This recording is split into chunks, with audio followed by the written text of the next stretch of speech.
인간이 어떤 존재인가라는 문제에 대해서 성경이 말해주는 인간론의 기초는 이마고 데이, 하나님의 형상으로 지음받은 존재다, 이렇게 이야기를 합니다. 우리가 그런 말 많이 들어봤죠. 우리 인간은 image of God, created according to the image of God, 하나님의 형상대로 지음받았는데, 그럼 여기서 이 하나님의 형상은 과연 무엇인가라는 질문이 나옵니다.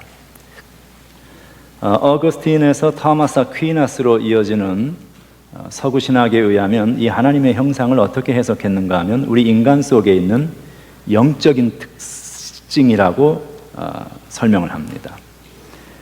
그 설명 속에 우리의 육체는 포함이 되지 않습니다. 몸. 그러면 우리의 영혼에는 하나님의 형상이 들어있고 우리의 몸에는 하나님의 형상이 없다면 이게 이분법 등식이 형성이 됩니다. 그래서 영혼은 우월한 것이고 육체는 열등한 것이고 라는 그런 등식이 성립이 되죠. 그러나 이것은 헬라 철학에서 나온 이야기입니다. 플라토의 니오플라토니즘에서는 인간의 정신세계, 이것은 영혼 정신세계는 고등한 것이고, 그리고 모든 물질적인 몸을 포함한 그러한 피지컬한 것은 열등한 것으로 봅니다. 그렇지만 히브리적인 사고에서는 인간을 이렇게 영혼 또는 육으로 나눌 수 있는 존재가 아니라고 이야기를 합니다. 성경은 인간이 그렇게 나뉘어질 수 없는 존재, 구분을 할 수 있죠. 인간에게 영혼이 있고 육체가 있다 이렇게 구분할 수는 있지만 영혼과 육을 나눌 수는 없습니다. 없는 존재다. 다시 말하면 영혼과 육이 완전히 이렇게 하나로 이렇게 결합이 되어서 mixed together, all together. 그래서 이거 도저히 나눌 수 없는, 처음부터 하나님이 그렇게 하나로 만들어 놓으신 그런 인간 존재라는 것을 성경은 말을 합니다. 우리는 그것을 신학에서는 전인, 온전하다 할 때 전자를 써서 전인, holistic being이다, 그렇게 이야기를 합니다.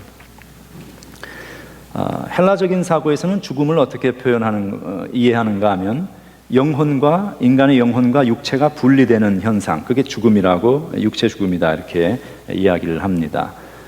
그렇지만 성경이 말하는 죽음은 그것과는 다릅니다. 그냥 인간 자체, 영혼 육이 하나로 되어서 나눌 수 없다 그랬죠. 그러니까 나뉘어지지 않는 그 인간 자체가 그냥 죽는 것입니다. 육신만 죽는 게 아니고 영혼, 그냥 인간 자체가 다 죽는 거예요. 그리고 부활을 이야기하죠.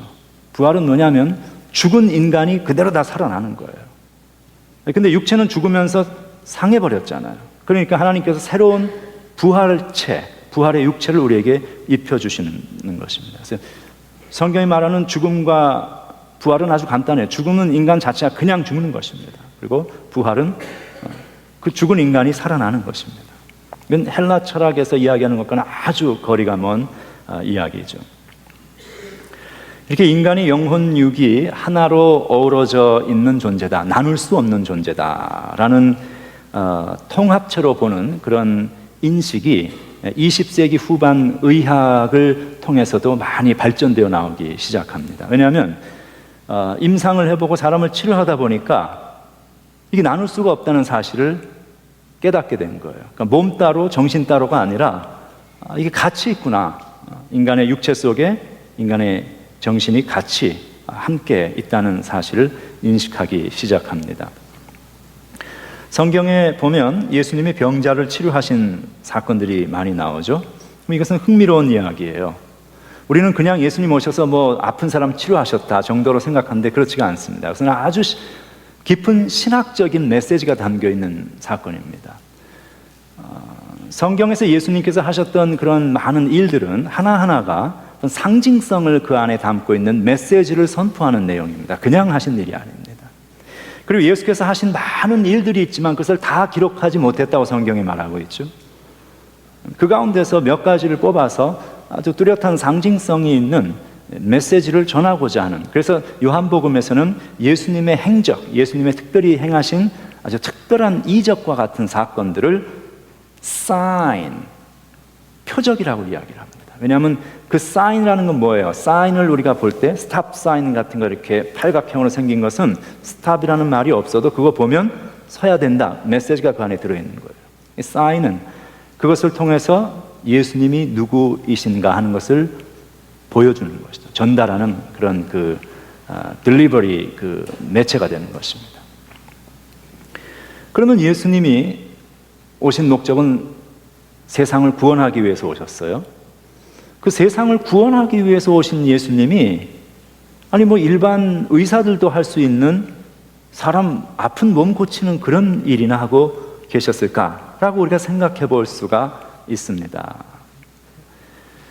몰트만 같은 신학자는 예수님의 치유 사역을 어떻게 해석하는가 하면, 인간이 구원의 완성체로서 종말 때에 부활의 몸을 입게 되는데, 바로 그때에 나타나게 되는 그 종말론적이고 전인적인 구원을 예시하는 전조다.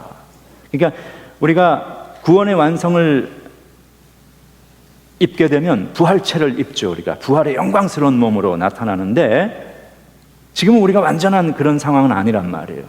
근데 그 부활체라는 것은 모든 하나님께서 인간을 처음 창조하셨던 아름다운 인간의 모습, 하나님의 형상이 그 안에 회복되어진, 그것을 보여주는 것입니다. 그러니까 우리의 몸을 주님께서 이 땅에서 병자들을 고치신 사건은 바로 그 부활체, 완벽한 구원의 궁극적 형태로 나타나게 될 그 모습을 예표해주고 있는 전조다, 그런 이야기입니다. 오늘 본문 보면은 중풍병자를 고치신 사건이 나옵니다. 그 사람을 고치실 때 예수님께서 하신 말씀이 아주 흥미롭습니다. 아프냐? 내가 고쳐줄게. 병 나아라. 이렇게 말씀하시질 않았어요. 몸이 아픈 사람을 대해서 예수님께서 하신 이야기가 내 죄가 사함을 받았다, 이렇게 말씀을 하십니다. 이건 뭔가가 있는 거예요. 지금 이 몸이 아프다는 육체 질병과 죄 사함의 선포 사이 어떤 연관 관계가 있다는 것을 보는 것이죠. 자, 그 말씀 속에, 그 선포 속에서 이 사람은 병이 낫고 일어나서 집으로 돌아갔다, 이렇게 되어 있어요. 그걸 못 알아들으니까 예수님이 일어나서 침상을 들고 걸어가라, 이렇게 이제 할 수 없이 또 얘기를 해주시긴 했지만, 원래 처음에 예수님께서 죄사함 선포 속에 이 사람 나온 것이죠. 자, 이 본문은 예수님이 하나님으로서의 권능, 죄사함의 권위를 가지신 하나님이시다 하는 것을 말씀하고 있는 본문입니다. 그런데 왜 여기서 이 본문이 나왔는가? 누가가 왜 이 본문을 누가복음의 이 5장에 이것을 위치해 놓았을까 하는 것을 생각을 해볼 필요가 있습니다. 우리가 성경을 읽으실 때 중요한 방법론 가운데 하나는 앞뒤의 문맥을 봐야 된다는 거 많이 들으셨죠? 플로우가 있습니다. 어떤 사람은 역사적인 크로놀로지컬 기술, 그 연대기 순으로 기록을 해놓았기도 하지만, 어떤 사람은 신학적인 특별한 이유를 가지고 이 에피소드를 이것저것에 배치를 해놓습니다. 이 누가가 그렇게 했죠. 누가복음 4장을 보면 예수님께서 회당에 오셔서 예수님의 사역의 제일 첫 번째 설교를 하신 사건이 나옵니다. 그렇죠? 그 설교하신 사건이 무엇을 선포하셨는가 하면 희년을 선포하셔요. 눈먼 자가 보고, 가난한 자가, 그렇죠? 도움을 받고, 또 억압된 자가 해방되어지고, 이런 그 희년의 사건 선포. 그러니까 결국 그것은 간단히 이야기한다면 구원의 선포예요. 구원의 선포.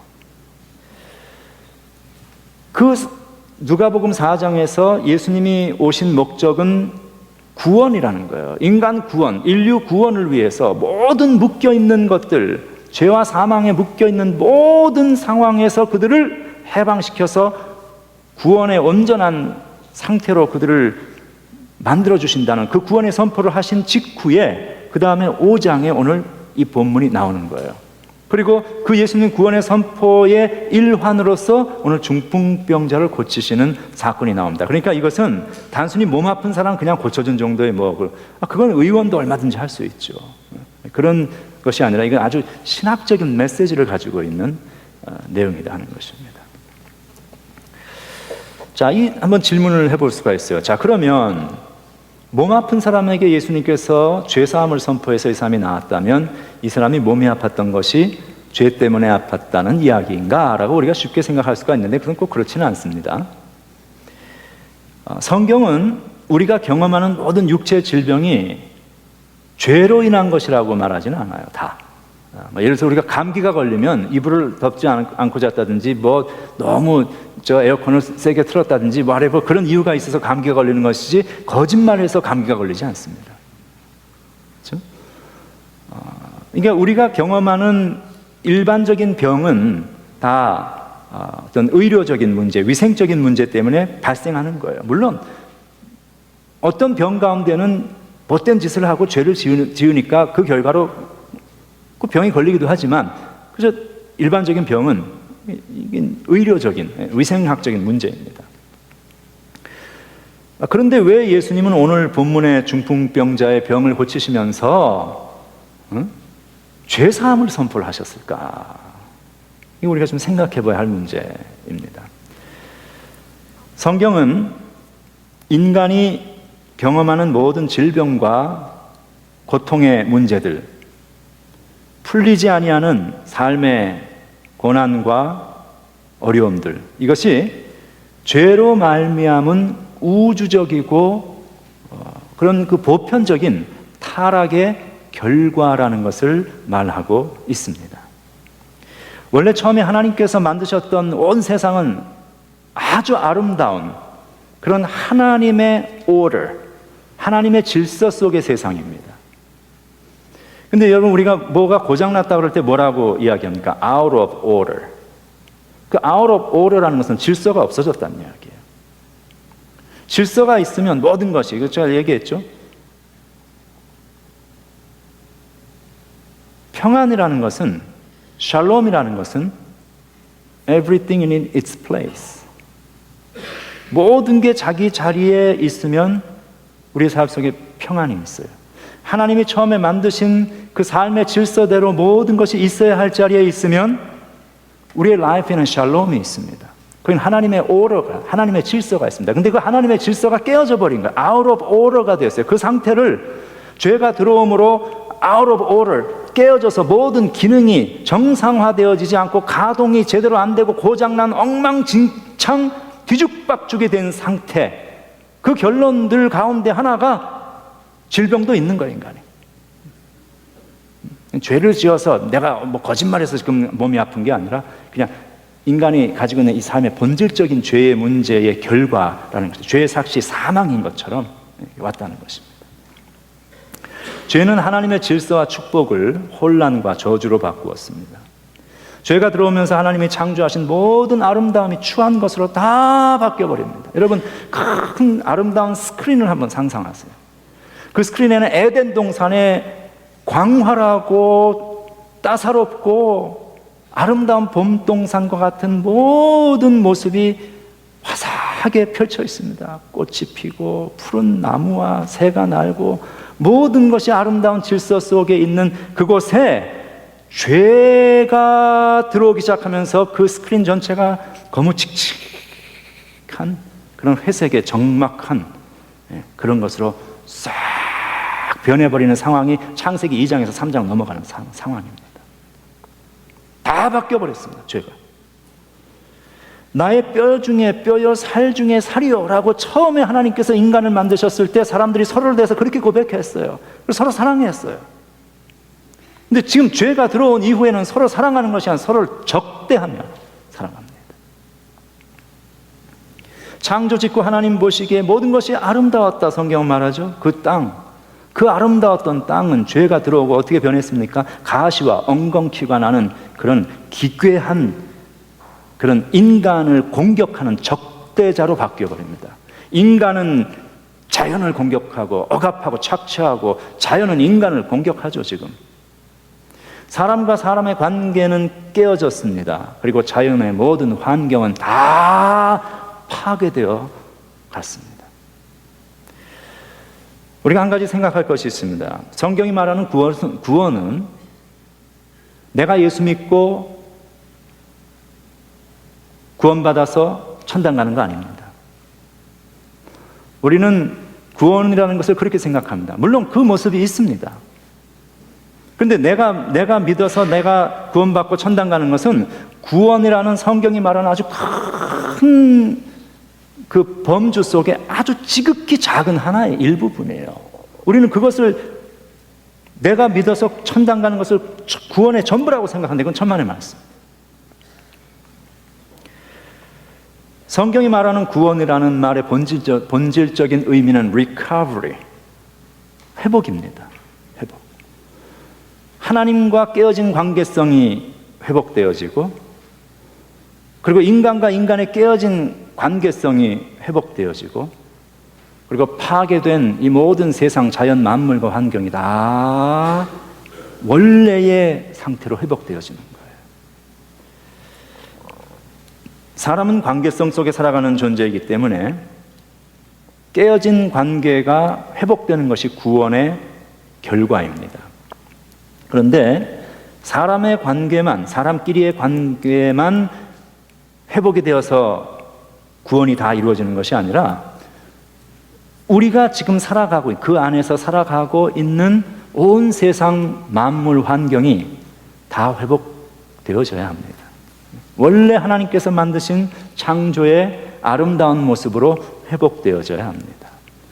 관계성이 아무리 좋아도요, 우리끼리 아무리 사이가 좋아도 우리가 살아가는 이 환경 자체가 그냥 독성이 가득하고 이게 죽음의 상황이면 이게 살 수가 없죠. 그건 구원이 아닙니다.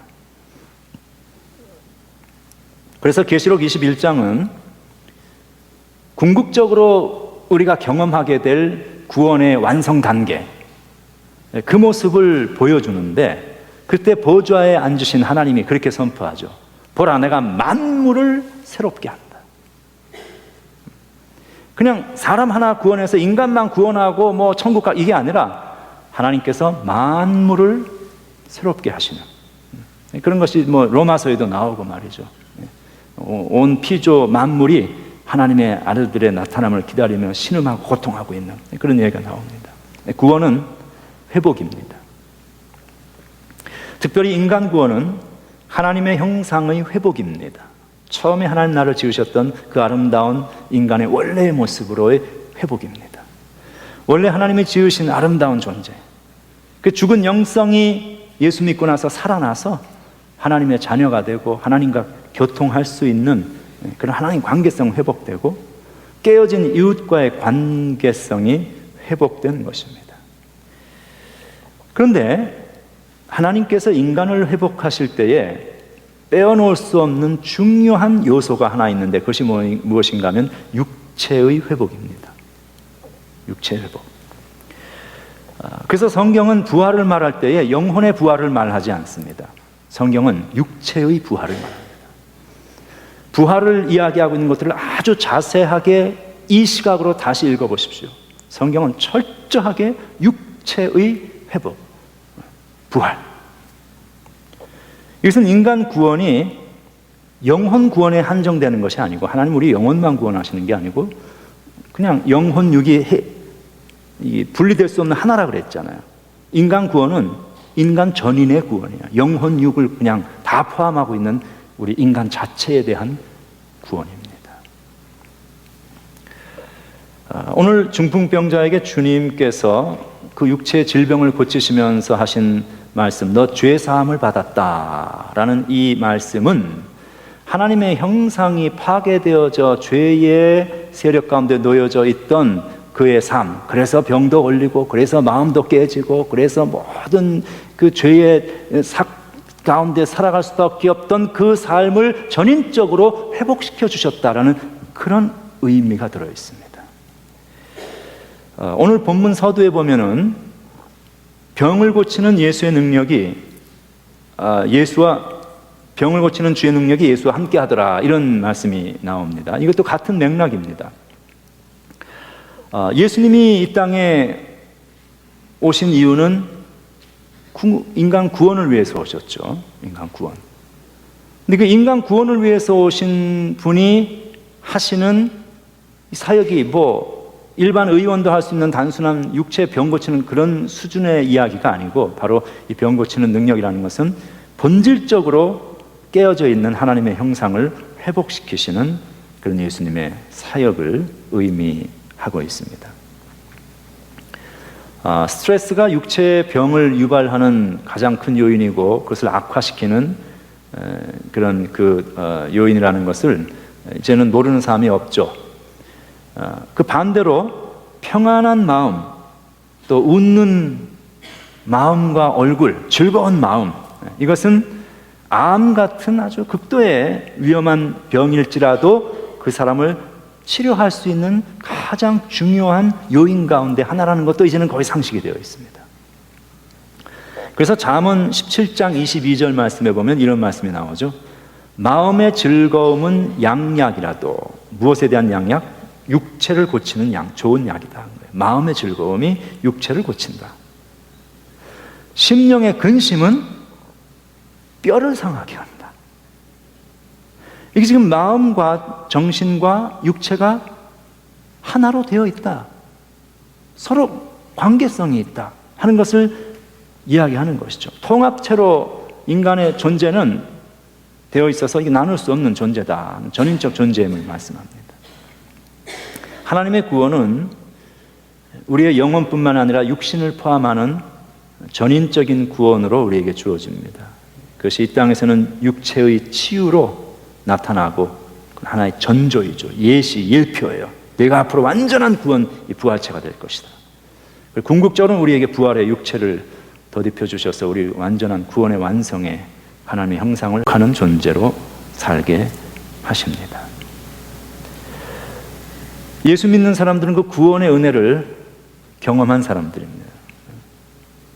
그 사람들이 해야 할 일이 뭐냐? 우리가 해야 할 일은 온 세상에 하나님의 구원의 역사를 흘려보내는 일입니다. 내가 먼저 경험한 하나님의 사랑 나누는 거예요. 구원받은 하나님의 백성에게 성경은 사회적인 책임을 강조합니다. 윤리도덕적인 삶을 강조합니다. 왜 그렇습니까? 이것은 이웃과 온 세상을 향한 크리스천의 삶의 자세, 본질이 이 구원받은 백성의 모습이 바로 그런 삶이어야 한다는 것이죠. 나 혼자 잘 믿고 나 혼자 구원받아서 나 혼자 잘 살고 천국 가는 것이 아니라 나의 이웃에게도 회복이 일어나야 합니다. 그리고 이 세상에 하나님의 나라가 확장되어야 하고, 이 세상이 그럼으로써 점점 사람 살만한 세상이 되어지고, 그래야 구원에 참된 의미가 있고 우리 신앙에 참된 의미가 있는 것이죠. 성도가 이 세상에서 그리스도를 통해서 나타난 하나님의 사랑을 증거하고 실천하는 일은 이게 교리이기 때문에 할 수 없이 하는 게 아니에요. 교회 프로그램이기 때문에 하는 것이 아니에요. 목사가 자꾸 하라고 해서 하는 게 아니에요. 거듭난 하나님의 자녀라면, 내가 그 구원의 은혜를 경험하고 하나님의 회복을 경험했다면, 깨어진 삶을 회복시키시는 하나님의 놀라운 은혜를 경험했다면 why not? 왜 나가서 내가 경험한 그 하나님의 놀라운 사랑을 우리가 어떻게 증거하지 않겠어요? 이건 아주 지극히 당연한 우리 크리스천들이 소유하고 있는 그 삶의 핵심 가치인 것이고, 그냥 그 속에서부터 우러나오는 것이지, 이게 교리이기 때문에 하는 일이 아니라는 것입니다. 성서가 말하는 구원은 나 혼자 잘 믿어서 혼자 구원받는 것이 아닙니다. 이웃이 더불어서 하나님의 구원에 동참하고 나아가서 온 세상 자연 만물이 회복되도록 그 구원의 사역에 하나님께서 그 일을 위하여 쓰시는 에이전트로 일하는 거예요. 성경 그것을 청지기의 모습이다 그렇게 이야기합니다. 청지기. 모든 것이 하나님의 것, 하나님 만드신 하나님의 소유물, 거기에 우리를 구원받은 하나님의 백성으로 불러주시고, 봐라, 내가 회복된 것처럼 이제 이웃도 회복되고 온 세상 만물이 회복되는데 then I will use you as my instrument. 내가 너를 나의 도구로 쓸 것이다. 하나님께서 우리를 보내주셨으면 지금 내가 가지고 있는 나의 소유와 내 삶의 영향력 속에 있는 모든 그런 것들, 내가 만나는 사람들과 시간과 공간 속에 경험하는 모든 그 속에 그 청지기, 선한 청지기로서의 그 회복의 역사에 동참시키는 그 자세로 우리는 살아갈 수 있어야 합니다. 우리가 뭐 학교에서 공부를 하든 직장 생활을 하든 가정 생활을 하든 이게 다 똑같은 원리가 적용이 된다는 것이죠. 오늘 본문에는 또 하나의 흥미로운 이야기가 나옵니다. 중풍병자가 몸을 움직일 수 없으니까 친구들이 그 중풍병자를 누운 채로 침상을 메고 예수님께 옵니다. 이 고침받아야겠다. 그 중풍병자의 친구들이, 그러니까 믿음이 있는 사람들이죠. 믿음이 없이는 예수님께 찾아올 수 없겠죠. 그런데 가보니까 사람이 너무 많아서 예수님께 접근을 할 수가 없었습니다. 그래서 이들이 어떤 일을 했는가 하면 지붕으로 올라갑니다. 그리고 지붕을 뜯습니다. 그리고 침상째 지붕에서부터 그 병자를 예수님께 달아내립니다. 이 장면 한번 여러분 상상을 해보세요.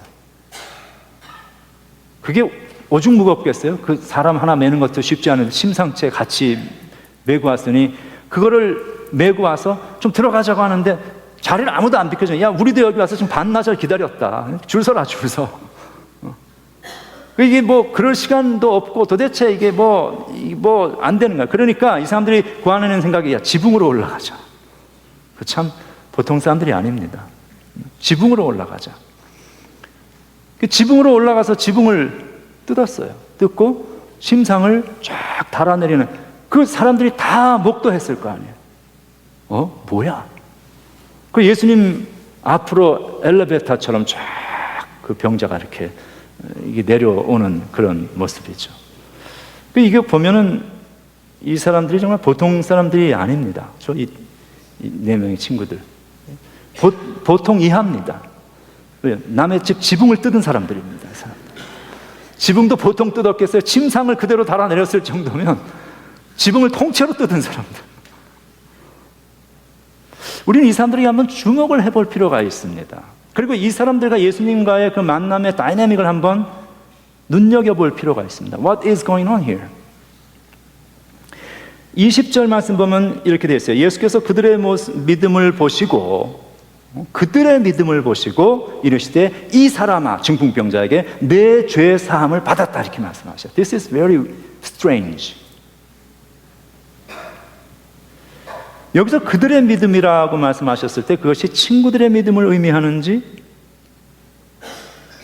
친구와 함께 온 병자까지 포함한 것을 의미하는지 명확하지가 않습니다. unclear합니다. 친구들에게는 믿음이 있었던 것이 분명합니다. 그렇죠? 그런데 이 병자가 믿음이 있었다는 말도 없지만 동시에 없었다는 말도 없습니다. 그래서 굉장히 중요한 것을 시사하는 거예요. 우리의 삶의 신앙의 어떤 부분은 내가 클리어하게 믿는 것 같기도 한데 잘 모르는 부분도 있어요. 그러면 그 잘 모르는 부분은 불신앙이냐? 그럼 흑백 논리로 해서 불신앙이면 믿음이 없으니까 하나님이 나를 내치시냐? 이거 아니죠. 성경은 그냥 예수께서 그들의 믿음을 보시고, 누군지 몰라요. 그들의 믿음을 보시고 병자를 치유하고 용서하셨다, 이렇게 되어 있습니다. 이것은 우리의 머리를 약간 갸웃거리게 만듭니다. 우린 보통 그렇게 생각합니다. 믿음은 내가 믿는 거지. 내가 믿고 내가 구원받고 내가 천국 가는 거지. 내 믿음으로 치료도 받는 거지. 우리 그렇게 생각해요. 그런데 어떻게 당사자의 믿음이 있었다는 것이 명확히 확인도 되어지지 않은 그런 상황 속에서 어쩌면 같이 온 그 사람들이 그냥 그 믿음을 보시고 예수님이 그 병자의 죄를 용서하시고 몸을 치유하셨을까? 헬라 철학에 근거한 서구적인 세계관은 individualistic worldview입니다. 개인주의적인 세계관입니다. 공동체보다 개인이 중요합니다. 서구 사회에서는. 그래서 사람을 지칭할 때 이름이라는 것은 한 사람의 정체성을 말하죠. 그 사람이 누구냐 하는 것을 지칭하는데, 그래서 그 이름을 부를 때에 웨스턴 스타일의 그 이름을 부르는 방식은 그 사람이 개체, 그 사람이 누구냐를 지칭하는 이름을 불러요. first name을 부릅니다. John, Mary, Smith. 그렇죠? 근데 동양 문화권에서는, 세계관은 통합입니다. 그래서 공동체적입니다. 이게 community oriented world view를 가지고 있습니다. 그래서 한 사람의 이름을 부를 때 그 개인의 이름을 부르는 것보다 그 사람이 속한 가문, 씨족, 그 이름을 불러요. 그래서 저 같은 박씨, 김씨, 이씨, 그렇게 불러요. 그러니까 교회에서도 절대로 여러분들이 제 이름을 안 불러요. 이름 부르면 제가 화낼까봐 그러기도 하지만, 우리는 습관이 박 목사, 박이라는 그 패밀리 네임을 쓰지, 저를 여러분들이 박 이름 안 불러요. 그래서 저도 여러분들 이름 막 안 불러요. 장로님들 제가 이름 안 불러요. 이 장로님, 무슨 장로님 이렇게 부르지. 서양에서는 개인의 정체성이 개인에게 있습니다. 동양에서는 그 사람이 속해 있는 공동체를 따라서 개인의 정체성이 define 됩니다. 규명됩니다. 서양은 분석이고 동양은 통합입니다. 그래서 서양적인 접근 방식은 대단히 분석적이에요. 사물을 하나하나 분석적으로 차근차근 다 이렇게 갈라나가서 묘사합니다. 그래서 서양식 고등교육을 받은 사람들은 대단히 의식 자체가 분석적이고요. 아주 분석적 묘사와 기술을 합니다. 그래서 때로는 지나치게 불필요한 이 논거가, 이 논리가 그냥 너무 많아서 이쪽에 이제 결론에 도달을 합니다. 이게 전문 용어로 하면은 일일이 따집니다. 다 따집니다, 하나씩. 동양 문화는 통합이에요. 일일이 말하거나 일일이 설명하지 않습니다. 그래서 주로 선문답을 합니다. 동양 사람들은 하늘을 쳐다보면서, 눈을 쳐다보고 말하지 않고 하늘 쳐다보면서 선문답을 이렇게 뒷짐을 선문답을 하죠. 동양적인 고등교육을 많이 받은 도사가 될수록 선문답에 능해집니다. 이렇게. 그래서 이제 밥을 먹을 때도, 그 옛날에 이제 온 대가족이 쫙 앉아서 밥을 먹잖아요. 그러면 좌장인 할아버지가 딱 이제 상석에 앉으시잖아요. 그래가지고 한번 하면 무슨 소리인지 알고 바로 숭늉을 내옵니다. 근데 밥 먹다가 또 한번 또 하면 다 끝났다는 소리로 알고 숟가락 다 놓고 밥상 내가는 거예요. 이거는 서양 사람들로서는 죽었다 깨나도 이해할 수 없는 그런 방식의 소통이죠.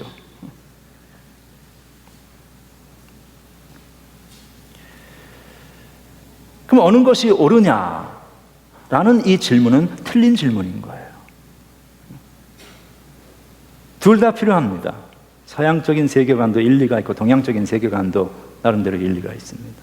인간 속에는 분명히, 한 개체 인간 속에는 개인, 나만이 소유하는 나라는 어떤 팩터, 그 요소가 있습니다. 그러면서 동시에 나라는 존재는 하늘에서 떨어진 존재가 아니고 땅에서 솟아나는 존재가 아니라 공동체 속에서 형성되어진 어떤 나의 나됨, 이게 내 속에 있어요.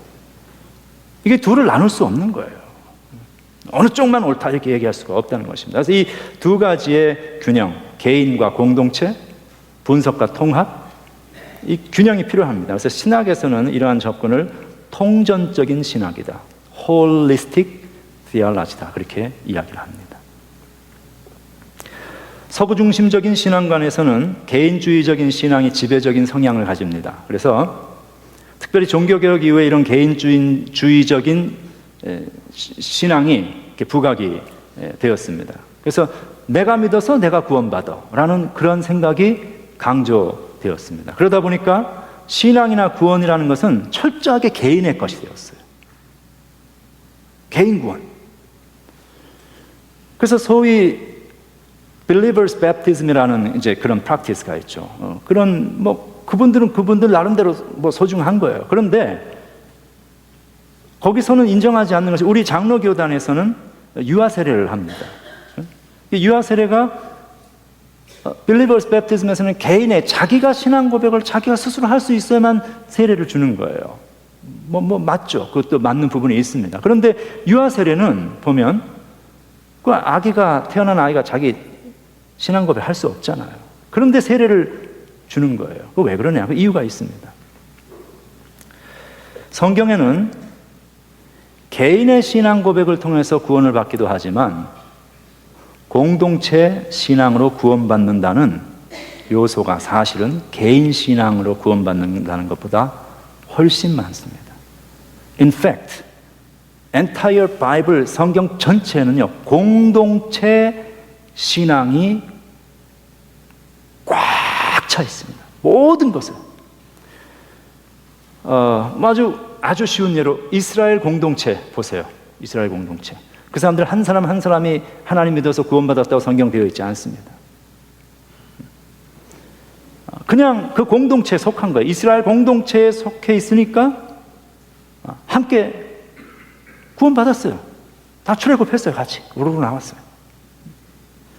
물론 그렇게 해서 이제 자기 개인이 하나 만나긴 만나야죠, 퍼스널리. 근데 이 양면적인 측면을 어느 하나만 옳다고 하지 말고 통합적으로 생각해야 한다는 거예요. 다 같이 구원받아. 사내 아이가 태어나면 8일 만에 할례를 했습니다. 그 할례는 이스라엘 백성들이 자기의 종교 속에서 시작한 것이 아니라 하나님께서 명하신 것이죠.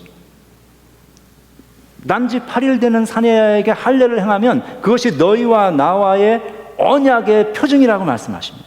하나님의 구원의 백성이라는 표징을 남자아이에게 할례를 행함으로 하셨어요. 그것은 그 아이는 신앙 고백도 하지 않습니다. 하나님이 계신지조차도 몰라요.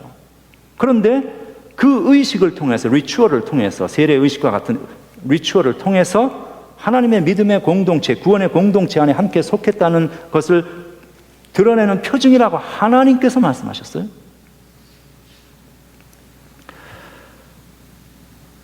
여자아이들은 할례를 받지 않았어요. 그러면 여자가 할례를 받지 않았기 때문에 여자들은 구원의 공동체에서 배제되었느냐? 천만의 말씀. 그냥 리추얼 의식은 그 당시 가부장적 사회고, 그러니까 남자 중심으로 진행이 되어서 남자에게 할례를 하긴 했지만 남성, 여성, 어린아이, 남녀노소 할 것 없이 하나님의 이스라엘 공동체에 속해 있는 모든 이들은 하나님의 언약의 백성으로 하나님께서 부르시고 그들을 구원하신 그런 사실을 우리는 보게 됩니다. 아브라함을 선민의 조상으로 부르셨죠. 성경에 보면 아브라함이 하나님을 믿었기 때문에 그것을 하나님께서 그의 의로 여기셨다고 되어 있습니다. 아브라함이 잘 믿은 것은 사실입니다. 그런데 성경에 보면 아브라함과 함께 따라 나왔던 롯이 하나님을 잘 믿었다는 얘기가 없습니다. 롯이 한 가지 한 일이 있습니다. 그것은 그냥 자기 삼촌 따라 나온 거예요. 자기 삼촌이 어디 이민 간다 그러니까 아주 좋은 데 있나 보다, 나도 한번 가보자. 그저 쫓아나왔습니다. 그리고 성경을 보면 롯에 대한 모든 기사 속에서 롯이 하나님을 신뢰하는 믿음으로 살았다는 얘기가 안 나옵니다. 그런데 시간이 많이 흐른 후에 신약 성경 뒷부분에 가면 베드로 후서에 보면 성령의 감동으로 기록된 하나님의 말씀이 롯에 대해서 verdict, 선고를 하고 계시죠. 뭐라고 선고하냐면 롯은 의로운 사람이다. 이건 믿음의 사람이라는 표현이에요. There's something.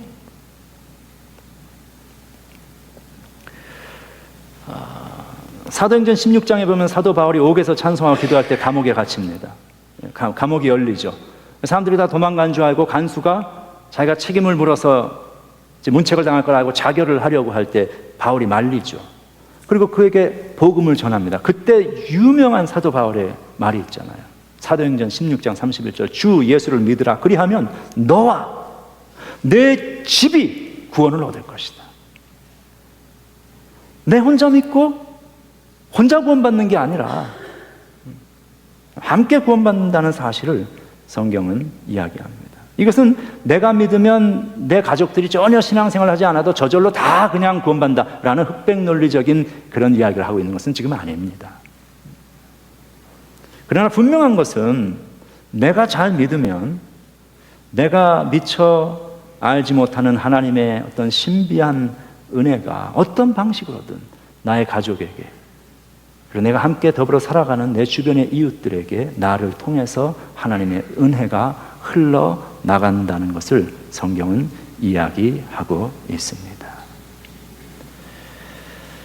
성경은 내가 믿어서 내가 구원받는 개인 구원 분명히 이야기합니다. 그러나 동시에 공동체 믿음, 공동체 구원을 말합니다. 믿음의 공동체에 함께 있기 때문에 구원받는 거예요. 노아는 당대 의인이었죠.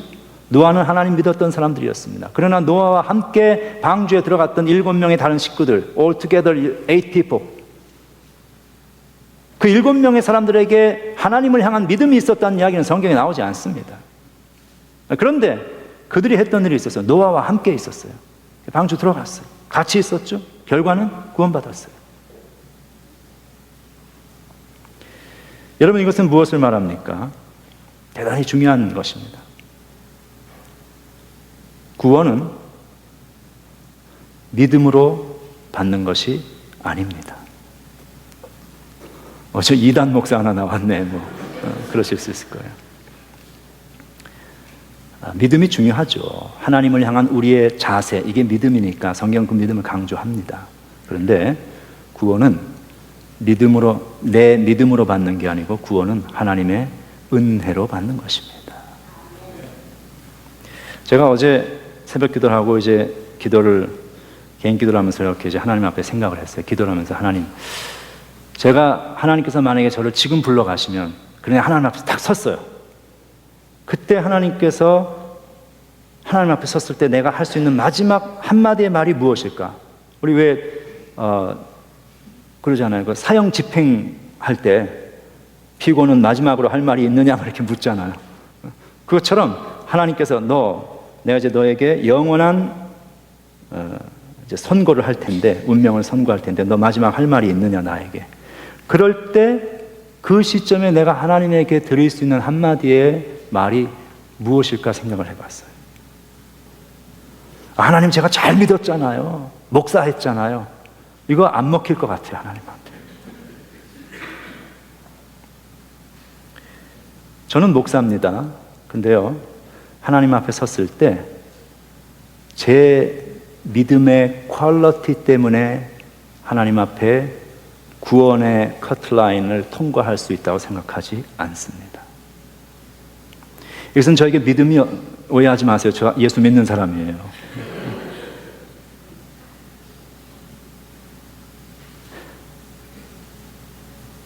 우리는 내가 하나님 앞에 그 믿음 자체, 나의 강한 믿음이라는 그 이유와 그 분량과 그 퀄리티 때문에 구원받는 것이 아닙니다. 하나님이 우리를 불쌍히 여기시기 때문에 하나님의 사랑과 은혜로 구원받는 겁니다. 제가 하나님 앞에 섰을 때 한마디 말씀밖에는 드릴 것이 없을 것 같아요. 하나님, 저는 죄인입니다. 저를 불쌍히 여겨주십시오. 하나님, 나를 불쌍히 여겨주십시오. 그것 하나님 앞에 드릴 말씀이 없을 것 같아요. 그럼 하나님께서 나를 보시고 하나님의 말할 수 없는 사랑과 은혜를 인하여서 내 의가 아니고 내 믿음이 아니고 하나님의 말할 수 없는 사랑과 은혜를 인하여서 나를 불쌍히 여겨주시고 나를 구원해 주실 줄로 저는 믿고 있습니다.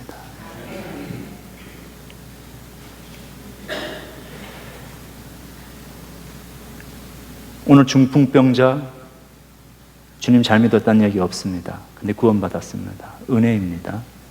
구원은 은혜입니다. 우리가 그 구원의 대열에 동참하기 위해서 해야 할 한 가지 중요한 일이 있습니다. 그것은 같이 있는 것입니다.